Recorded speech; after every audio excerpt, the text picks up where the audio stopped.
So I want to start off, since you've just had a lovely lunch, with asking you some questions. First off, do you feel like you have a really good understanding of how your company makes money? Raise your hand. Okay, we get a smattering, good. Do you feel like you have a really good understanding of how the services that you work on impact how your company makes money? I see people saying no. I see a few hands going up. Okay, so we've got a mix. Good. Okay. Do you have a sense of how the measures that you typically look at when evaluating your service's health, let's say latency, let's say availability, how they affect how much money your company makes? Okay, fewer hands. Oh, yeah, yeah. I don't think there's a correlation between the questions that you're asking. The first question was totally different than the engineering-based questions that you actually asked the second two. Really? I disagree. You disagree? Yeah. Why don't you come up and we'll have a conversation about it, Mohit?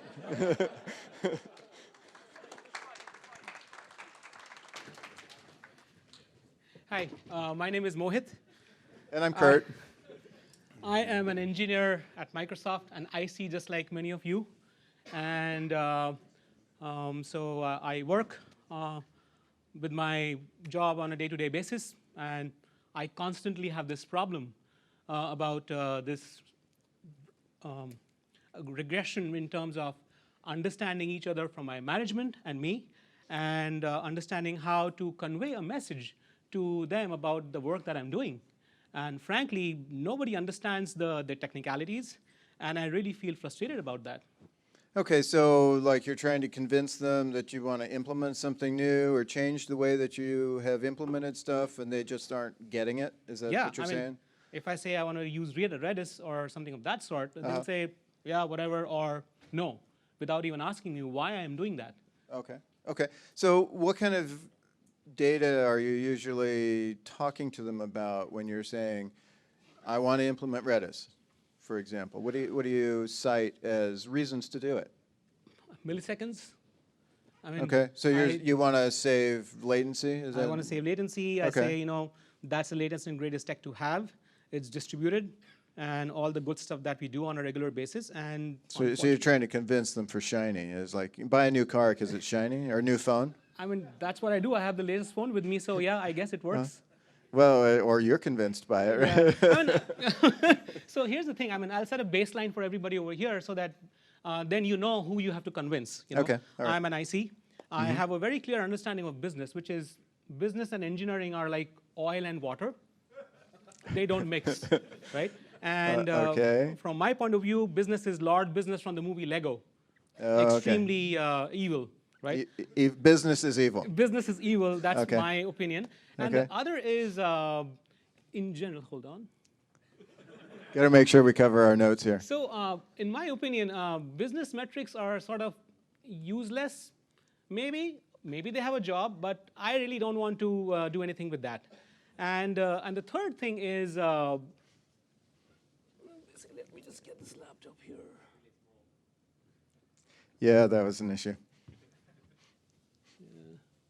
Yeah, and the final view that I have in general is the core purpose of business metrics is to satisfy investors. I mean, you know how the stock market behaves based on almost nothing. It can go in the exact opposite direction of what you might feel like. So in my view, business metrics really have nothing to do with all the engineering work that we do all out here. And it'll take a lot of convincing, I feel. Okay, all right. Yeah. Well, we've got almost an hour left here, so we'll see if we can convince you and the audience whom you represent to some degree. Yeah. Aside from a very basic point of at least business does pay your salary most of the time, right? So far, yeah. Okay, so it can't be completely evil because you're not a completely evil person, as long as the top trillion-dollar company, I'm okay with that. Yeah, okay, all right. But I guess I'd like to make the case that business is a way of representing the value that we bring solving a customer's problem. If we're not solving a problem for a customer, then we're not in business. People are not going to buy what we have. They're not going to buy the phone. They're not going to buy the service. They're not going to pay us if we're not meeting their needs in some way. Is that a fair? Will you give me that much? Yeah, okay, I'll give you that, yeah. Okay. I mean, because my salary is dependent on it, so I get it. So At least that much. yeah, at least that much. Yeah, okay, fair enough. So, yes, they look at some different things, and yes, accountants kind of have been, I don't know, maybe accurately portrayed as people, kind of the information prevention group or the IT prevention group who just make it obnoxious for engineers. Yeah. And I've encountered those folks too, but I don't think that all business metrics are necessarily slaves of the devil Okay. and dedicated to evil. I think that some engineering metrics can serve in a business capacity. So if we look Yeah. just at a very gross level, how many customers do we have? Now, that's going to reflect in terms of the query volume that your service has to support. It's going to reflect in how much data your service is going to have to support, Yeah. right? And you'd agree those are reasonable engineering metrics? Absolutely. I mean, frankly, those are the two, revenue and customers. I can understand, but I consider them as engineering metrics. Yeah, okay, okay. But they're certainly informed by the way the service performs, yes? Yes, I'll give you that, yeah. Okay, Absolutely. all right. I mean, I think I get that there's a purpose behind business metrics, say, I'll give you that benefit of doubt. But Thanks. why do I care? I mean, how many of you remember that XKCD comic strip about the organization charts that my employer also was a part of, pointing at each other, remember? So organizations have departments, companies have departments, and from my point of view, number one, go for it. Make another department that does that job. Don't involve me in it. That's my take over here. And the second is, my favorite comic strip is Dilbert. I'm telling you, like, if somebody says business to me and I say, go work on it, I don't want to be a pointy-haired boss. I mean, every single time somebody says something about business, I'm like, you know what? I'm going to stay 10 feet away from it. In fact, every single person I've seen from my IC team who becomes a manager, I feel they are gravitating towards pointy-haired manageriness every now and then. So maybe that's the case. And frankly, the last thing is, have you seen those things called sporks? Do you know what sporks are? They're a spoon and a fork. They're good for nothing. They're only used for camping. They're supposed to do both things, right? I mean, and my point is, I don't want to be that person. If I have to select between business and engineering, well, I'll select engineering. And maybe somebody can go do business. I don't want to. Okay. I'll give you that there are areas of specialization. Yeah. Just like you may not be an expert on machine learning algorithms. I'm not. Okay. All right. Good guess. Because I knew what you work on. And there are people in your company who are specialists and researchers and have done PhDs in machine learning algorithms. And likewise, in many of our companies, we've got engineers who specialize in particular areas. Right. We've got people in our companies, as you point out, who specialize in all the exciting things like accounting and finance and legal and all those things that the engineers would rather not deal with. I give you that. Okay. But I'll point out to you, I'll use an analogy that Fred Kaufman uses. He says that working in a company is like being in a boat. And there's no such thing as a hole in your side of the boat. So if finance is bleeding money because they have a hole in their side of the boat, it's going to take engineering down with it. I know where the layoffs happen when the company does bad. So Yeah. So that's why it's important to at least have an appreciation. You don't need to be the expert. You don't need to be a specialist, but at least you need an appreciation. Okay. And you need to be able to converse with people in the language that they value. I see. Increasingly, it sounds like business metrics, if I had to learn them, is more about getting a good review and being on good terms with my manager. Is that what it is? It can certainly contribute to a better review. Okay. And it can help your manager, because your manager, a line level manager is the interface or the impedance matcher between the engineers who are doing hard line engineering and higher level managers who are even further removed from the details of the services. I see. So your manager, your line level manager, is having to do that translation, and as much as you can feed him information in terms that he can then take straight on up the chain, the less error is going to be introduced when he does that translation. Does that make sense to you? Yeah, I think I get it. Yeah, that it's about having a common language across the chain of command. Yeah, and it's like if you were to visit, well, Singapore is maybe not a great example, but let's say you were to visit Japan.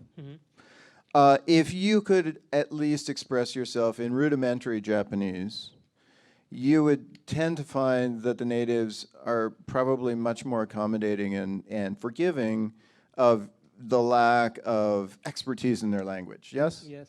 Yeah. So, I mean, I've certainly found that to be the case in France. I don't want to parody any particular people groups or language groups, but if you make a bit of an effort, then people are willing to take that and say, oh, I think I see where you're going, and carry it forward. And your manager is in that same kind of a situation. Okay. So yes, it can contribute to your review. I'll also suggest to you that it can help make the difference between a job and a career. So think of programming, and there's been some writers out there who have said that they think programming really is a blue-collar role. It's becoming one, I think. Or becoming one, yeah. And so if you are just writing a unit test for a chunk of code with no consideration of how it's going to be used, what it's going to be used for, and you just come in every day and you write one more unit test, or 3 or 10 or whatever, that's a job. That, in my book, is toil, just as much as taking tickets or punching a clock. But if I try to write code on a regular basis to improve things in my business, then you're looking at the overall impact to the business. You're trying to make an impact, you're trying to improve things for your customers. So it's that extra step that makes it more into a career than just a job. I see. So if all of us are trying to make our current problems obsolete and trying to move forward, then Sure. it's probably in the right direction from a business point of view. Right, and in SRE terms, I would say the concept of making tomorrow better than today is in that direction also, because we're trying to automate away the toil and be able to look on a broader horizon and do more interesting things, right? This is making me look like a businessman now. No, that's okay. You don't need to get the suit and tie out yet. Yeah. So let's see here. Along the lines of job versus career, a couple of years ago, Daniel Pink wrote a book called Drive. In that book, he talks about the keys to a fulfilling life. And I find it more useful to think about than the old Maslow's hierarchy, which is why I replaced your original suggestion. And he talks about 3 characteristics. One is autonomy, of being able to control your own destiny, in a sense. Autonomy, mastery, and where did it go? Purpose. So autonomy is being able to write your own ticket, in a sense. Mastery is doing what you do well. And purpose is knowing why you're doing it. So in our cases here, we're talking purpose. We're delivering a better experience to a customer. I see. And whatever the mission of our company or our organization is and how that affects the customer, that is the ultimate purpose of why we're together in this venture. Right. But does my purpose also need to be taken into account, my personal life purpose? I would say it should, and the better the alignment between your personal goals and the company that is employing you, the more fulfilling you'll find it, I think. So if you're, let's say you want to contribute to world peace and you're working for a defense contractor, then maybe that's not a good match, right? Yeah, no. So it sounds like if I want to stitch it all the way back to my original theme, Business metrics give me a visibility into the company, which in turn gives me a visibility into the ethics of the corporation or the organization I work for. And Yeah, I mean, turn can if help you're me. working for Evil Corp Incorporated, I better be evil. then it helps if you're an evil person or you're oriented toward evil. Don't judge me now.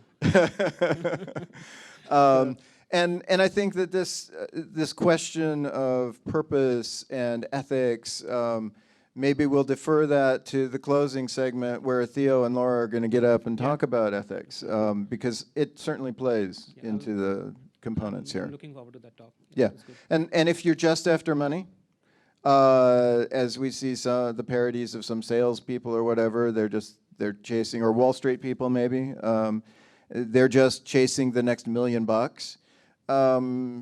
That in itself is a value statement, right? And typically as engineers, I don't think that we're chasing the next $1 million. It wouldn't hurt, but that's not what fulfills us. I mean, eventually, you do want to Yeah. deal with your inner conscience. So yes, Yeah. it'll happen. Yeah. Right. So let me ask you this. Well, we've talked a little bit about the impact to the customer. If you were going to consider two technical projects, one of which was to change from your current tech to run Kubernetes in the next generation cloud. You know about my project. Okay. Or at least your dreams. And the other one was to reduce the latency on your service by an average of, I don't know, 750 milliseconds. Which one of those would you find most interesting? So I'll tell you how I'll go about it, like Sure. so that these people understand what I'm thinking. When I look at a couple of projects and I have to make a decision, I look at the current tech scenario, tech industry, and what is common, what are the latest things that are going on. I look at what frameworks people are working on, which ones are the most exciting ones that are out, open source. So you can use Redis again? I mean, if it does this purpose, yes, I'll use it. And that's my first thing. And the second is, of course, the people I get to work with. People are extremely important when I'm trying to work together. So the team that I come together with needs to be a part of what I do. They need to understand the core priorities from my point of view. So yeah, I think, and frankly, and this is a selfish plug, sometimes what happens is I read an article, and it's like, gosh, I wish I had an opportunity to learn. For example, containers. Sure. Like, I'll give you an example. The reason you mentioned Kubernetes. Like, I want to work on containers. So out of the two projects that you told, I would like to do the first one. Okay. Simply because, yeah, I think it's a good one for us to build our skill set on. So I think that's a really common approach, but I'll offer as a suggestion to think instead about the business impact. We'll go back to business because we're still talking business metrics sort of here. And if you were to think about it from a business impact point of view, how would you think through that scenario?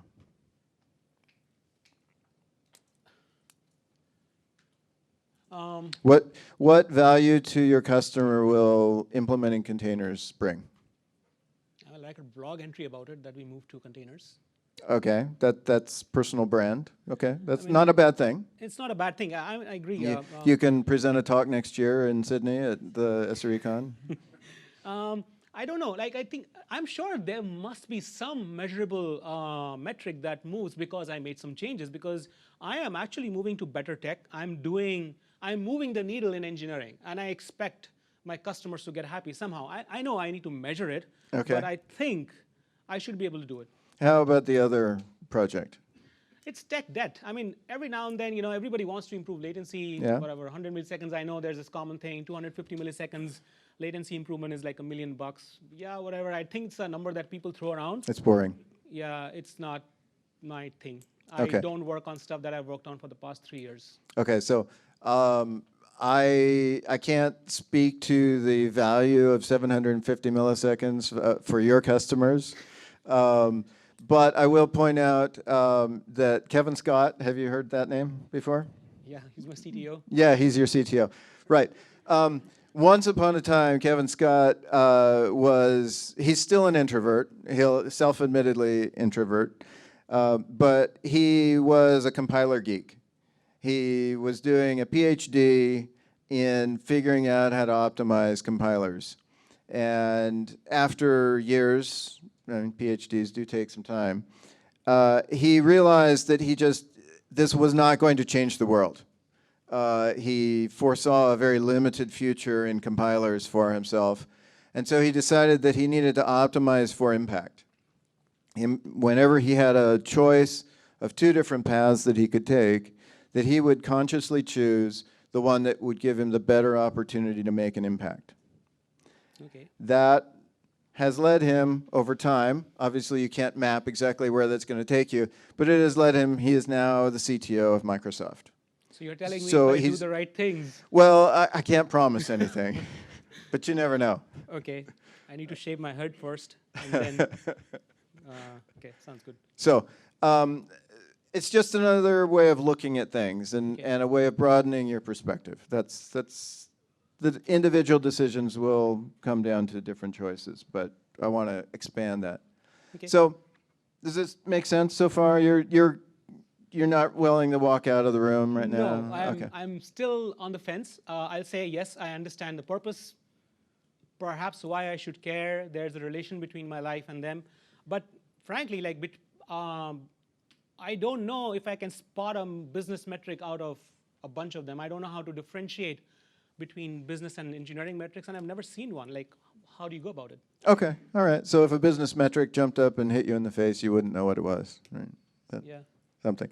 So here's a context slide that I'll throw up for people. That we've got engineering metrics that come out of our services, and they inform how the users interact with our services. They affect how our investors look at our services, how our employees work with it, and how the partners, investors, partners, whatever, interact with it. All of these things wrapped together are business metrics. Now, you can create other funny, weird things for tax purposes. We'll leave those aside. But just in the core of it, the engineering metrics are the core of what makes our business work. So we can we'll work through it. I know this is a little abstract. Yeah, I mean, I guess that makes sense. Some part of the user metrics are a part of engineering, but I don't think I've ever seen other engineering metrics related to investors or the money or, yeah, I will give you that. Okay, fair enough. So we'll do a thought exercise because I hope that nobody here is in the business of making hammers. Anybody? Anybody? Okay, good. So we're safe. This is going to be a completely hypothetical thought exercise in that case. So I'm going to ask you, Mohit, and the audience as well, because this is an audience participation portion of the talk. We want to think about some basic metrics for this company that makes hammers, okay? So I put a few categories up here. Latency, availability, cost, volume, are fairly basic categories. So what kind of things would characterize the latency of a hammer manufacturing? I know. Nails per second. Okay, okay. All right. Nails per second per hammer. Okay. That's my contribution. So All right, I don't know how I can. Audience, any other thoughts about what kind of a metric you might put into a latency bucket around a hammer doing company? How long it takes to make a hammer, okay? Time between order and shipment. Order to shipment, nice. Anybody else? Okay, so impact, if you like. I think there's a startup idea right there. How about availability? Let's try that. We'll give Mohit the first shot, and then. How many hammers are manufactured broken? So Okay. like a defect rate. So defect rate. Okay. Yeah. All right. So dead on arrival, is that like they come off the line broken, Yes, or yes. okay? What about once they get into the customer's hands? Oh. So when they break in the customer's hands. Okay. Not. So, not in my hands. so MTBHF, Me, mean time between hammer failure? yes. Okay, I'll okay. give. Okay. Okay. Or nails per failure or something like that?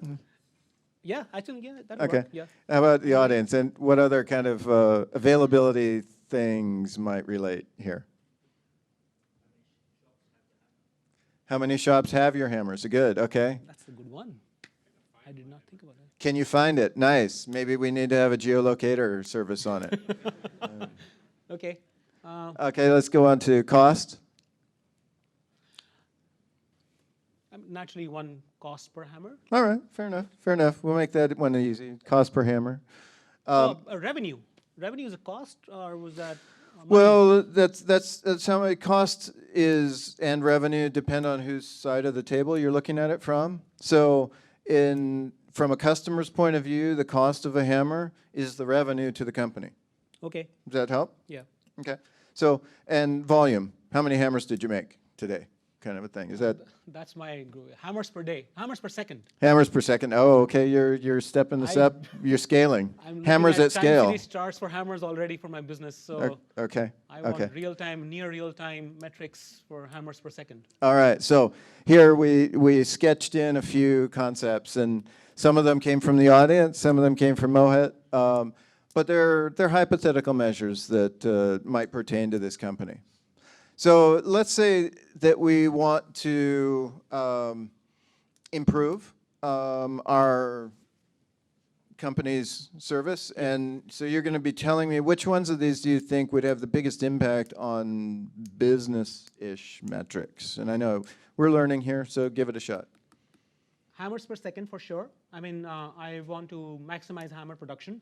Okay. Now that I know business, I can say revenue. Good, good. Yeah, Revenue that's an should be important the thing. one. Yeah. And I think I would try to optimize for nails per second.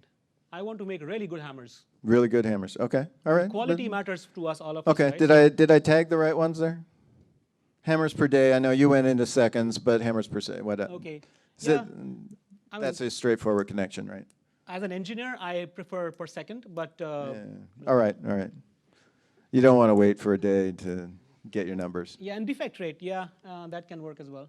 Okay. Okay, I All right. agree. That was my fourth. So I'm going to say that while those are good, some of the other key ones that we need to look at is revenue. Definitely, everybody agrees. The engineers and the finance people agree revenue is really important. But another thing is keeping your costs under control. So you can build a bunch more hammers, but if it's costing you too much money, then you're not making profit per hammer, kind of a thing. So Right. that's the balance between cost and revenue. The other thing that we want to do is that somebody suggested out here is that fulfillment time. The time between an order and when it gets into the customer's hands has a lot to affect people's happiness, in a sense. It also becomes a factor of inventory. I know in online services, people don't necessarily think about inventory, but you can think of inventory as a cache. So how much data do you have in your cache? How quickly can you serve it out? So you mean to say that a typical way of solving a problem, like I don't know why Redis keeps coming. Yeah, that's okay. We know you like Redis. Yeah, but like We'll put Redis inventory. in a container and make you doubly happy. And then take hammers with it. So the thing is, maximizing QPS or queries per second or hammers per second, you're trying to say may not be more beneficial to the business, Right. simply because the, what do you call those places, warehouses? If we're creating the hammers and we're not selling them, then it's costing us money. Why? Well, because every hammer has Oh, a yeah. certain amount of raw materials in it, right? And so And they're- it's going to cost us, let's say it costs us $1 for raw materials, we sell it for $5. Okay. But we've laid out that $1 of materials. If we make 1 million hammers and we haven't sold them, we got $1 million sitting in a warehouse. So caches don't work all the time. Caches can back up.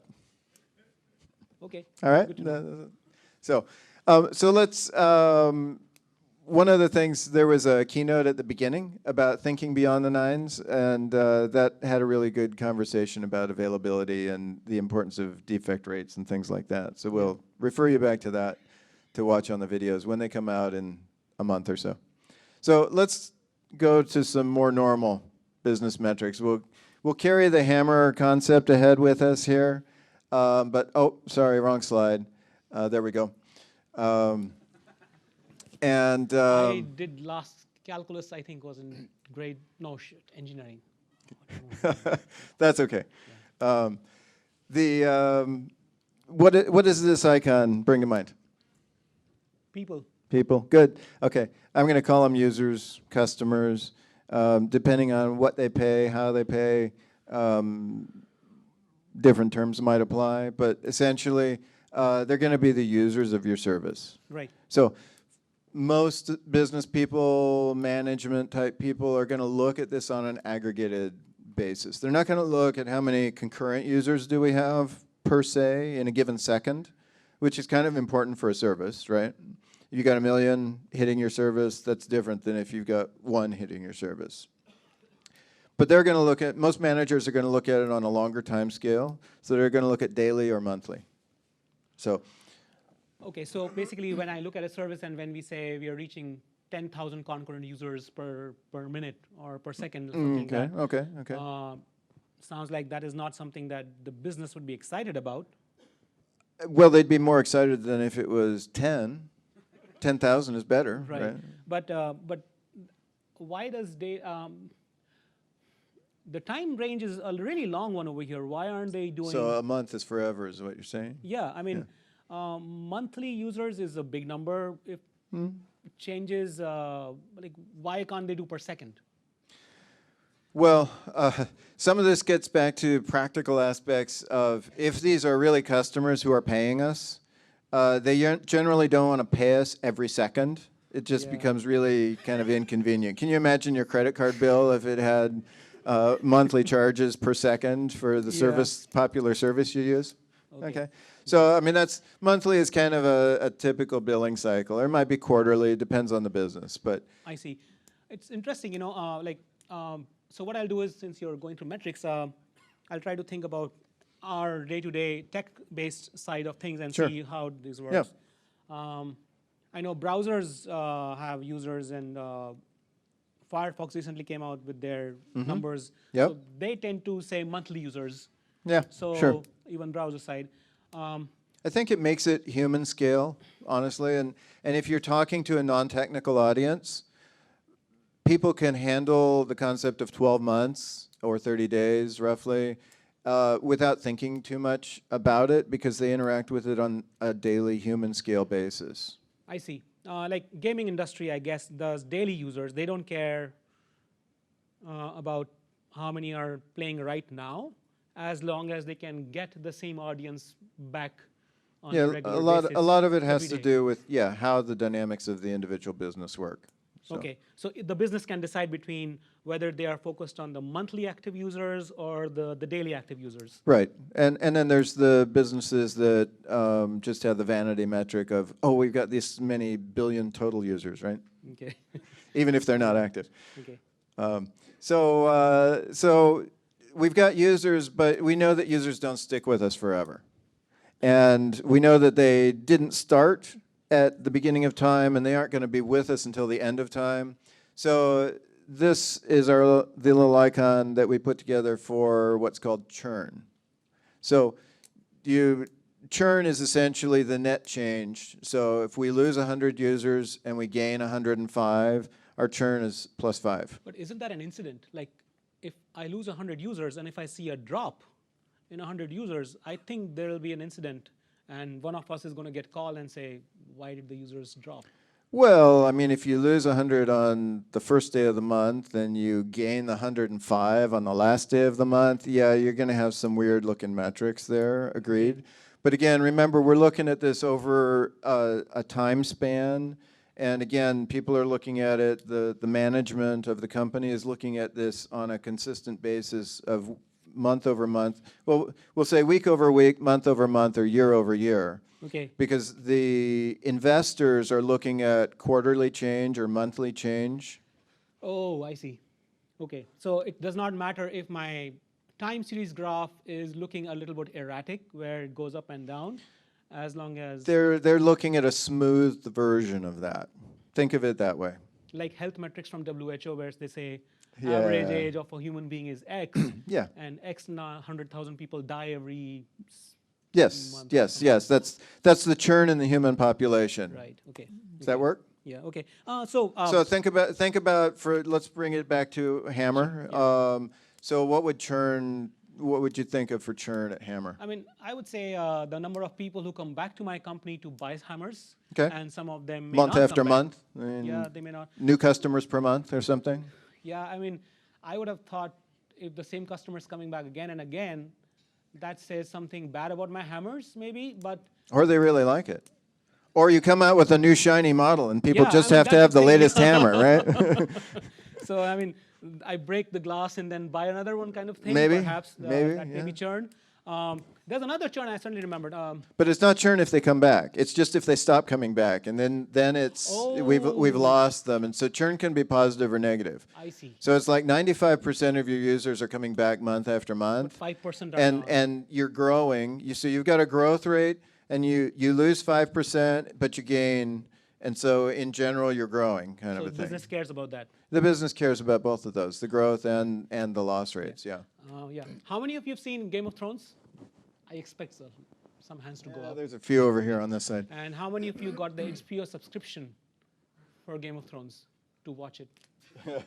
I mean, I'm not talking about the other side of it, but I'm saying, like for me, I suddenly realized that when the Game of Thrones started, I got the subscription. And the day it ended, I ended the subscription. I don't want it. Okay, Jon so Snow style. you churned. Yeah, so I churned. So it looks like, Yeah, so I guess it HBO tries to reduce churn by trying to make users stick to them. Yeah, which is why they'll they come. started- They'll try to come out with Game of Thrones Well, they- season 2 or They came whatever. out with this I new mean, series called Chernobyl. So they tried to keep these users stuck. yeah, And, yeah. But it didn't work for you. No, it did not work for me. All right, all I right. churned. Okay, so since we're talking about users, all the users in the world that apply to your market. So let's say hammers. So that would be considered your total addressable market. So everyone in the world that might possibly want to use a hammer is, in theory, your total addressable market. Now, there's realistic aspects of that have to be applied. So users in a country that have no nails, for example, may not want to have a hammer. And likewise, for your latest and greatest internet service, users in a country that has no internet may not want your online service, right? I mean, I would have thought that to be obvious, but now that when you mention it from the analogy of our hammers, if I were to think about it, I would have thought homeowners need hammers. Everybody who owns a house needs a hammer.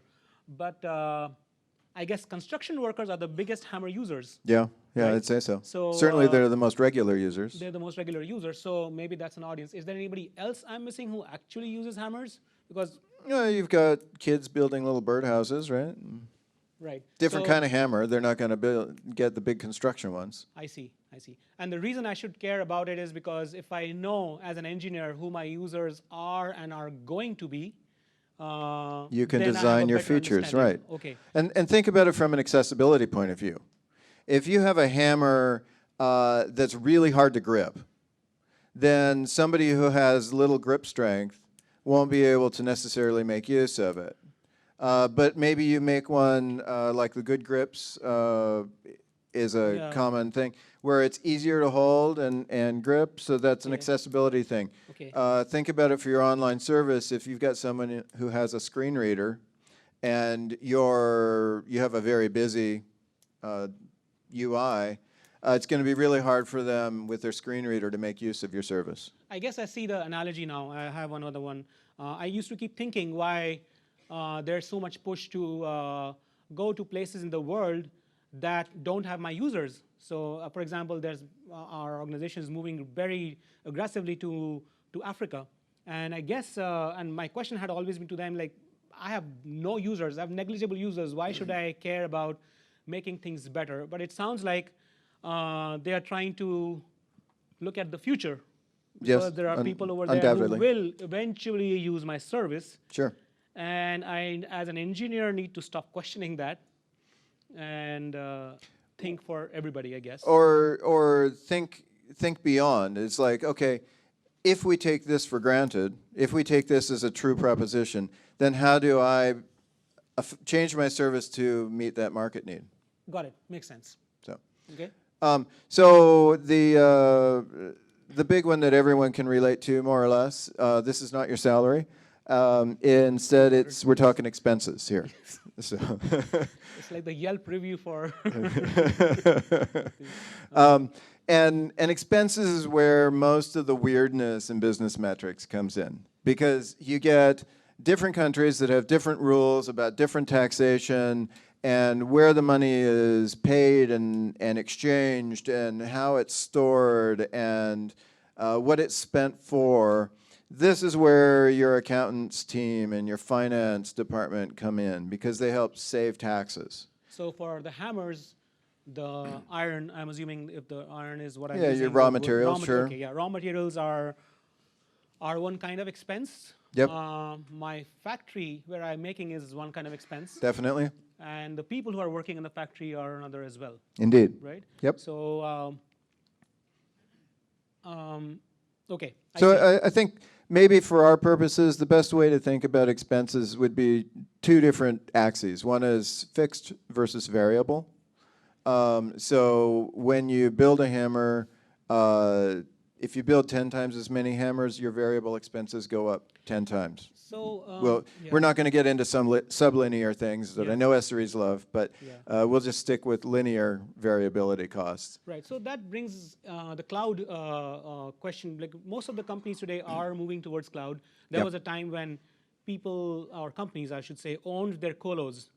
Yep. And at that time, because I know this much, they used to buy the servers, Yep, and those servers used to be theirs, correct. right? And Yep, that it would was be- theirs, but then they would have to pay, they'd probably pay for a base level of power and a base level of networking, and then they would pay a variable cost if their usage went above that. Okay, I see. But the server hardware was paid for. Yeah, so that would be their one-time or their fixed Right. costs, yeah. So in the current way where all the services are on cloud, Yep. it sounds like this, I think capital expenditure is moving into operational expenditure where I can dial down Yeah. even my machines that I have. Well, I mean, just because you can dial it down doesn't necessarily make that difference, but it certainly makes it variable.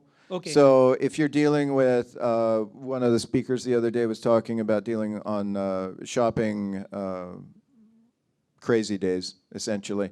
And they bring a whole bunch of extra capability and capacity online in order to handle these massive surges for flash sales and shopping holidays, Black Friday in the US, Singles Day, I guess it was in China that the speaker was talking about. So they bring extra capacity on board and they spin that up in the cloud, Okay. and then they can get rid of it afterwards. So it's a variable expense. It's also, though, the cloud turns into a recurring expense, because month after month, or week after week, depending on your billing cycles, you're paying for these things. I see. So SREs probably have a huge impact in this space. They certainly can. potentially. We can, yeah, Okay. depending on how conservatively we make use of these resources. Yeah, Okay. agreed. So another expense here is what we'll call the customer acquisition costs. So some of this, people think about it as advertising. You run ads to get people to buy your hammers or to buy your online service. And some of that is cost. I mean, think about the advertising that goes into getting you to buy the phone, right? Yeah, I mean, I work in search, so I guess one of the things that I've heard about is an Apple makes a deal with a search provider for $1 billion to be there. Is that acquisition cost somehow? Yeah, I mean, it gets counted as acquisition costs. I see. So it's difficult to associate it with an individual customer. So if you were doing a promotion that went out by text messaging and you're paying 5 cents a message, or you're doing a direct mail thing, then you can kind of more directly associate it with a per customer basis. Because you send out 1,000 text messages and you get 5 customers, then you have a certain cost per customer, right? I see. I mean, I was trying to think of attaching it to my engineering world, and because yes, it makes sense from that side. But how can I positively influence this metric? Because yeah, people come and go, or there's an acquisition cost perhaps. Sure. But how can I, as an engineer, make this better?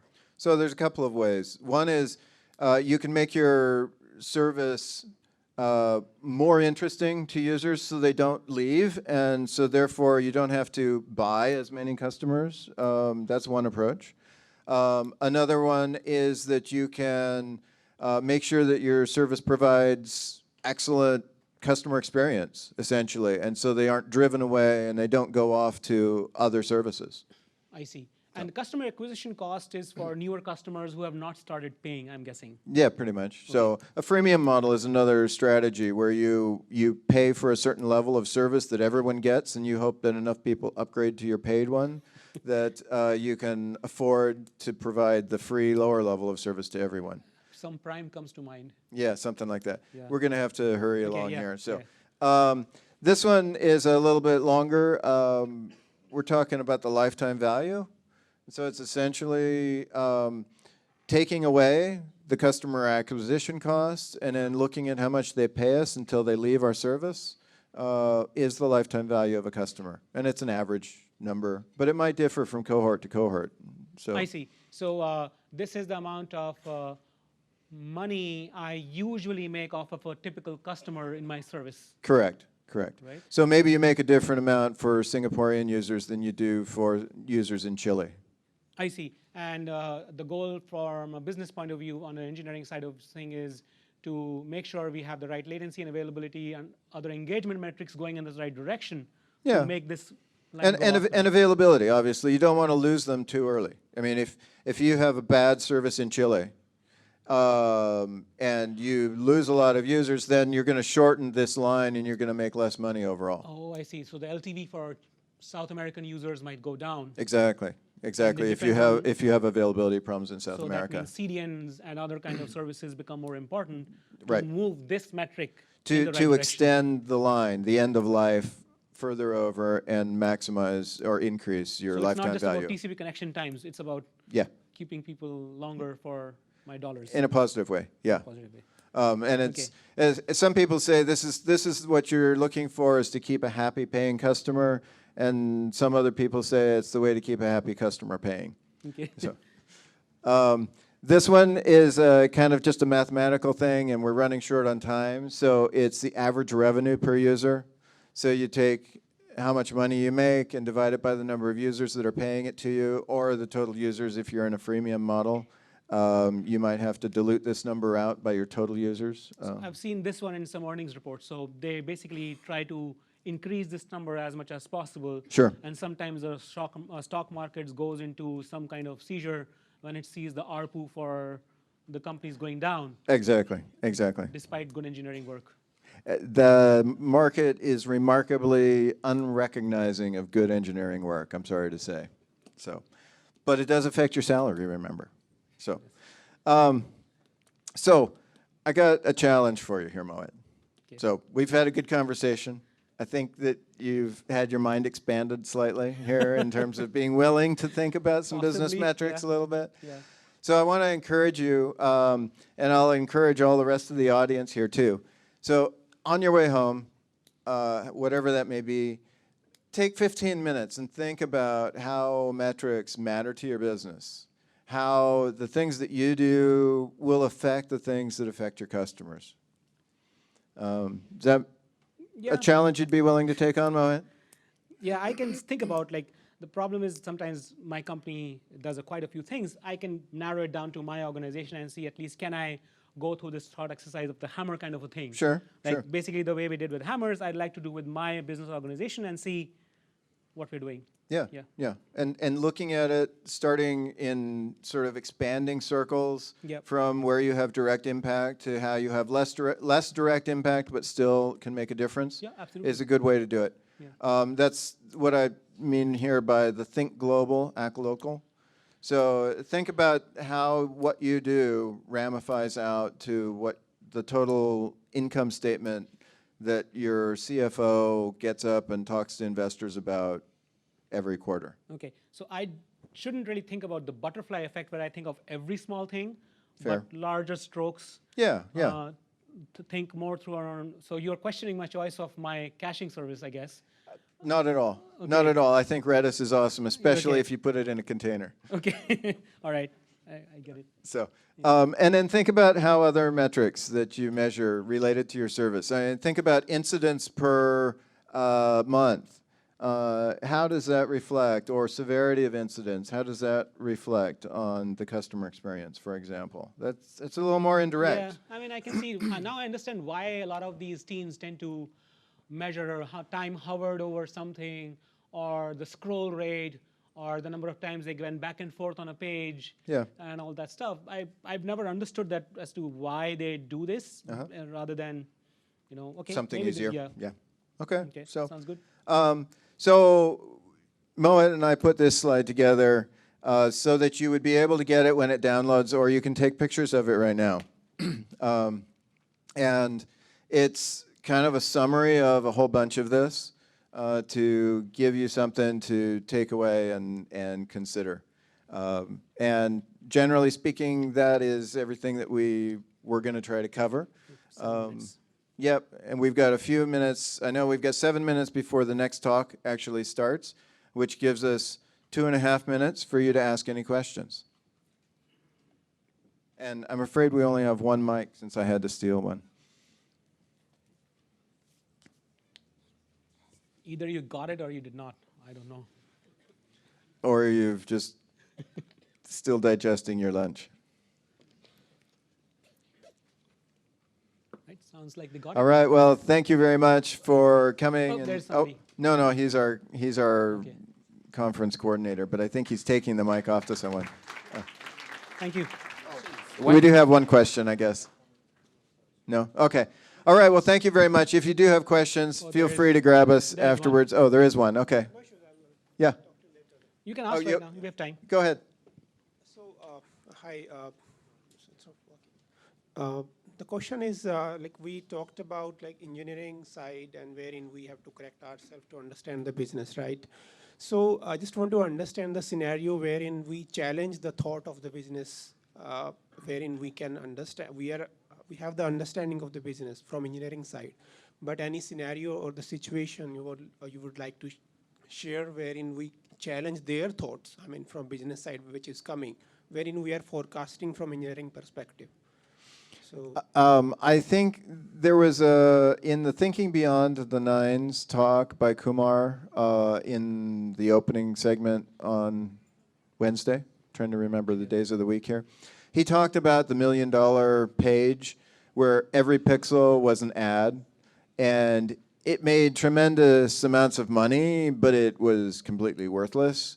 So that is business logic taken to the extreme of being an anti-pattern, if you like. And so I think that it's completely fair to bring, again, this customer perspective and argue on behalf of the customer or the user against a business-motivated move. If they want to take something that a lot of users find really valuable, and let's say they want to put it behind a paywall or something, or restrict it to some subset of your customers, they take it from the freemium and they stick it in the premium version.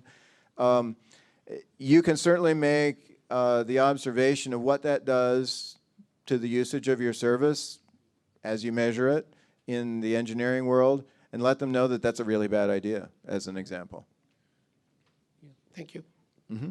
So thank you all. We want to let the room turn for the next speaker. So, all right, one more follow-up. Hi, this is Naman.